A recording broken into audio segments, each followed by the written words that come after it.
পুষ মাসের পুত্রদায় একাদশীর দিনে বলিও দান করবে না এই পাঁচটি জিনিস। রুষ্ট হবে শ্রীকৃষ্ণ, অর্থ আগমনে বাধা সৃষ্টি হবে, পুত্রদায় একাদশী পালনে হবে নিষ্ফল। নমস্কার বন্ধুরা, ধার্মিকতা ইউটিউব চ্যানেলের আরো একটি নতুন ভিডিওতে আপনাদের সবাইকে জানাই সুস্বাগতম। আশা করছি শ্রীহরি বিষ্ণু তথা শ্রীকৃষ্ণের কৃপায় ভালো আছেন, সুস্থ আছেন এবং ভজন কৌশলে আছেন। ভারতীয় দর্শন শাস্ত্র এবং বিভিন্ন দেব দেবীর পূজা অর্চনা এই চ্যানেলের আলোচনার মূল বিষয়বস্তু। বন্ধুরা, সামনে আসতে চলেছে শ্রীহরির বিষ্ণুর পরম পবিত্র একটি দিন, আর সেটি হচ্ছে পৌষ মাসের শুক্লপক্ষের পুত্রদা একাদশী তিথি, যেটি পৌষ মাসের মধ্যে শ্রেষ্ঠ একটি একাদশী।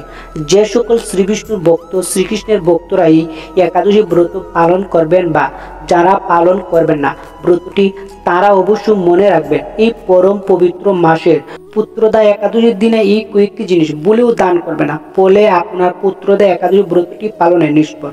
রুষ্ট হবে শ্রীহরি শ্রীকৃষ্ণ, গড় থেকে চলে যাবে মা লক্ষ্মী দেবী। তাই সম্পূর্ণভাবে মনোযোগ সহকারে ভক্তিনিষ্ঠভাবে শ্রবণ করুন এই ভিডিওটি। মূল পর্বে যাওয়ার পূর্বে আমার সকল দর্শক বন্ধুদের কাছে অনুরোধ করব, অবশ্যই ভিডিওটি সম্পূর্ণরূপে দেখবেন, কোথায় ভিডিওটি স্কিপ করে দেখবেন না, তাহলে প্রচুর প্রয়োজনীয় তথ্য বাদ করে যেতে পারে। ভিডিওটি দেখে চ্যানেলটি ভালো লাগলে অবশ্যই সাবস্ক্রাইব করবেন, লাইক করবেন। শ্রীহরি বিষ্ণুর শ্রীকৃষ্ণের কৃপা পেতে কমেন্ট বক্সে জয় শ্রীহরি বিষ্ণুর জয়, জয় শ্রীকৃষ্ণের জয় লিখতে ভুলবেন না কিন্তু। আর অবশ্যই ভিডিওটি শেয়ার করবেন আপনার নিকট আত্মীয় স্বজন, বন্ধু বান্ধবদের সাথে, যাতে তারাও ভিডিওটি দেখে উপকৃত হয় আর আপনাকে ধন্যবাদ জানায়। পুত্রদা একাদশী তিথিটি পৌষ মাসের একাদশী, যা শুক্লপক্ষে একাদশীতে পড়েছে।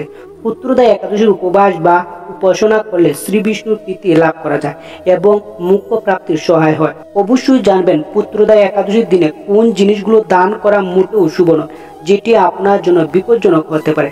এর ফলে আপনার ব্রতটি কোনো মতে সুসম্পন্ন হবে না।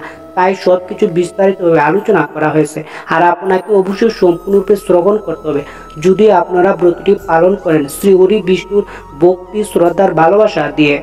এখন চলুন 2025 সালের পুত্রদা একাদশীর শুভ সময়সূচি জেনে নেওয়া যাক। একাদশী তিথি শুরু হবে 24শে পৌষ 9 জানুয়ারি, রোজ বৃহস্পতিবার। দশমী তিথি দিবা 12টা বেজে 14 মিনিট পর্যন্ত, তারপর একাদশী আরম্ভ। একাদশী তিথি থাকবে 25শে পৌষ 10 জানুয়ারি, রোজ শুক্রবার, দিবা 10টা বেজে 7 মিনিট পর্যন্ত, তারপর দ্বাদশী আরম্ভ। এই দিনে অর্থাৎ 25শে পৌষ রোজ শুক্রবার দিন পুত্রদা একাদশী ব্রত পালন করতে হবে। পুত্রদা একাদশী পালন করতে হবে 26শে পৌষ 11 জানুয়ারি শনিবার, পূর্বাহ্ন 6টা বেজে 54 মিনিট গতে পূর্বাহ্ন 8টা বেজে 12 মিনিটের মধ্যে। এই হলো বন্ধুরা 2025 সালের পুত্রদা একাদশীর শুভ সময়সূচি। এই একাদশীর দিনে ভগবান শ্রীহরি বিষ্ণুর পূজা ছাড়াও অনেকে রাধাকৃষ্ণের পূজাও করে থাকেন এই দিন। এই পুত্রদা একাদশী ব্রত পালন করলে অপুত্রের পুত্রলাভ এবং পুত নামক নরক থেকে মুক্তি লাভ করা যায়। যারা পুত্রদা একাদশী ব্রতের মাহাত্ম্যতা শ্রবণ করে তারা শ্রী বিষ্ণু বৈকুণ্ঠ প্রাপ্তির সমান পুণ্যফল লাভ করে। এই দিন ভগবান বিষ্ণু পূজা করার সময় অবশ্যই মনে রাখবেন ভগবান শ্রী বিষ্ণু হলুদ রং বেশি পছন্দ করেন। এমন অবস্থায় এই একাদশীতে হলুদ রঙের ফল অবশ্যই বুক হিসেবে নিবেদন করবেন ভগবানকে, আর এই রঙের ফল হিসেবে আপনারা ব্যবহার করতে পারেন কলা হিসেবে। পুত্রদা একাদশীর বিশেষ উপলক্ষে আপনারা একাদশীর পালনের দিন ডাল দান করতে পারেন। বিশ্বাস করা হয় যে ডাল দান করলে গুরুদোষ থেকে মুক্তি পাওয়া যায় এবং জীবনের সুখ আসে। পুত্রদা একাদশী তিথিতে হলুদ বা সাদা রঙের মিষ্টি দান করুন। এই পরম পবিত্র মাসের যেভাবে আপনারা ব্রতটি পালন করবেন, সবার প্রথমে এই দিন সূর্য উদয়ের আগে ঘুম থেকে উঠে স্নান করতে হবে। স্নানের জলে সামান্য পরিমাণ গঙ্গা জল বা হলুদ মিশিয়ে স্নান করবেন এবং স্নান করার সময় শ্রীহরি বিষ্ণুর শ্রীকৃষ্ণের মহামন্ত্রটি জপ করতে পারেন। এরপর শুদ্ধ বস্ত্র পরিধান করে ঠাকুর ঘরে আরতি করতে হবে। তারপর ঠাকুরের নাম জপ করতে হবে মনে মনে। কোনো খারাপ চিন্তা বা কোনো কুচিন্তা আনা যাবে না মনে। গায়ে কোনো রকম প্রসাধনী ব্যবহার করা যাবে না এই দিন, যেমন সাবান, শ্যাম্পু, বিভিন্ন ধরনের সুগন্ধির জিনিস এই দিন গায়ে ব্যবহার করা যাবে না। এই পরম পবিত্র দিনে বিশেষ করে আপনাকে মনে রাখতে হবে পর গুরু নিন্দা, পর চর্চা, কুকথা, মিথ্যাচার, চুল কাটা, নখ কাটা ইত্যাদি থেকে বিরত থাকতে হবে। সমর্থ হলে দশমীতে একাহার করতে পারেন, একাদশীতে নিরাহার এবং দ্বাদশীতে একাহার করতে পারেন।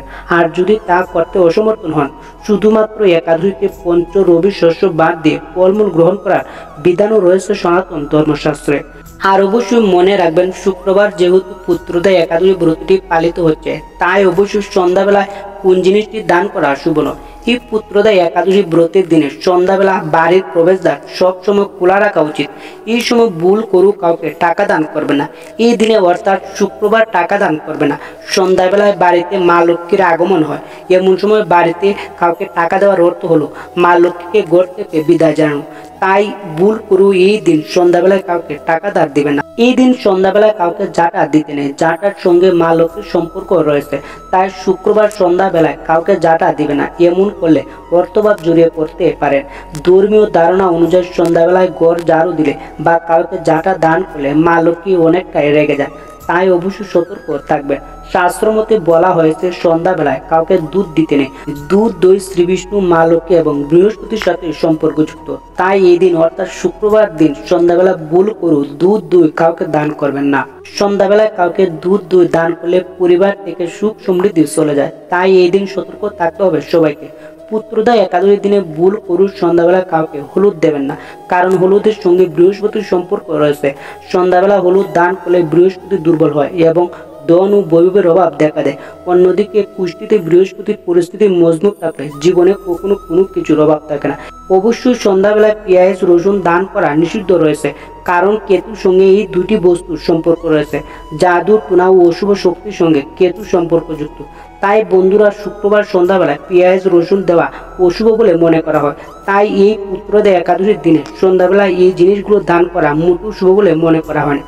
যদি আপনাদের দান করার ইচ্ছা থাকে তাহলে অবশ্যই একাদশীর পালনের দিন খাদ্য শস্য দান করুন।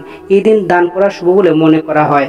এখন চলুন ভক্তবিন্দুরা আজকের এই দিনে একবার হলেও শ্রবণ করা যাক পুত্রদা একাদশী ব্রতের মাহাত্ম্য কথা কি। যুধিষ্ঠির বলেন, হে কৃষ্ণ, পুষ মাসের শুক্লপক্ষের একাদশীর নাম কি, বিধি বা কি, কোন দেবতা ওই দিনে পূজিত হন এবং আপনি কার প্রতি সন্তুষ্ট হয়ে সেই ব্রতফল প্রদান করেছিলেন, কৃপা করে আমাকে সবিস্তারে তা বলুন।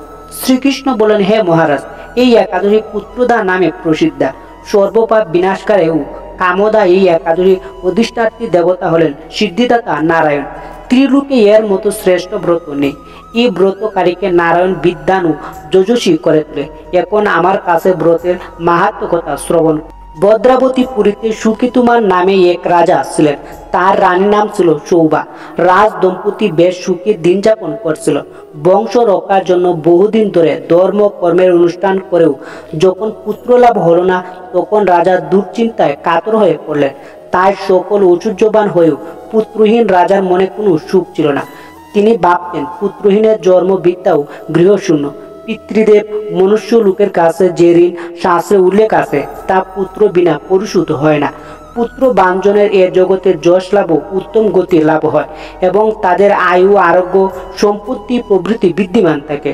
নানান দুশ্চিন্তাগ্রস্ত রাজা আত্মহত্যা করবেন বলে স্থির করলেন, কিন্তু পরে বিচার করেন, দেখলেন আত্মহত্যা মহাপাপ।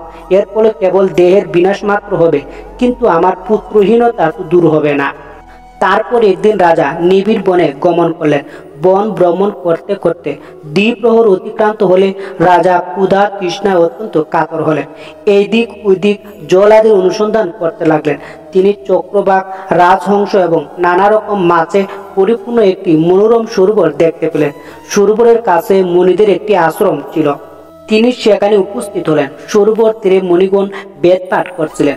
মণিবৃন্দের শ্রীচরণে তিনি দণ্ডবত প্রণাম করলেন। মণিগণ রাজাকে বলেন, হে মহারাজ, আমরা আপনার প্রতি প্রসন্ন হয়েছি। আপনার কি প্রার্থনা বলুন। রাজা বললেন, আপনারা কে এবং কি জন্য ভাই এখানে সমবেত হয়েছেন। মণিগণ বলেন, হে মহারাজ, আমরা বিশ্বদেব নামে প্রসিদ্ধ এই সরোবরে স্নান করতে এসেছি। আজ থেকে 5 দিন পরে মাঘ মাস আরম্ভ হবে। আজ পুত্রদা একাদশী তিথি। পুত্র দান করে বলে এই একাদশীর নাম পুত্রদা। তাদের কথা শুনে রাজা বলেন, হে মুনিবৃন্দ, আমি অপুত্র, তাই পুত্র কামনায় অধীর হয়ে পড়েছে। এখন আপনাদের দেখে আমার হৃদয়ে আশার সঞ্চার হয়েছে। এই দুর্ভাগ্য পুত্রহীনের প্রতি অনুগ্রহ করে একটি পুত্র প্রদান করুন। মণিবৃন্দগণ বললেন, হে মহারাজ, আজ শ্রী পুত্রদা একাদশী তিথি, তাই এখনই আপনি এই ব্রত পালন করুন। ভগবান শ্রী কেশবের অনুগ্রহে অবশ্যই আপনার পুত্র লাভ হবে। মুনিদের কথা শোনার পর যথায় বিধানে রাজা কেবল ফল মূলাদি আহার করে সেই ব্রতের অনুষ্ঠান করলেন। দ্বাদশীর দিনে উপযুক্ত সময়ে শস্য আদি সহযোগে পালন করলেন। মণিদের প্রণাম নিবেদন করে নিজ গৃহে ফিরে এলেন। ব্রত প্রভাবে রাজা যথাসময়ে একটি তেজস্বী পুত্র লাভ হলো। হে মহারাজ, এই ব্রত শুক্লেরই পালন করা কর্তব্য। মানব কল্যাণ কামনায় আপনার কাছে আমি এই ব্রত কথা বর্ণনা করলাম। নিষ্ঠা সহকারে যারা এই পুত্রদা একাদশী ব্রত পালন করবেন তারা পুত নামক নরক থেকে পরিত্রাণ লাভ করবে। আর এই ব্রত কথা শ্রবণে কীর্তনে অগ্নিষ্টম যজ্ঞের ফল পাওয়া যায়। ব্রহ্মাণ্ড পুরাণে এর মাহাত্ম্য কথা বর্ণিত হয়েছে। আশা করি ভিডিওটি আপনাদের ভালো লেগেছে। ভিডিওটি ভালো লেগে থাকলে লাইক, কমেন্ট এবং শেয়ার করতে ভুলবেন না। ভালো থাকুন, সুস্থ থাকুন, ঈশ্বর আপনার মঙ্গল করুক। ধন্যবাদ, নমস্কার।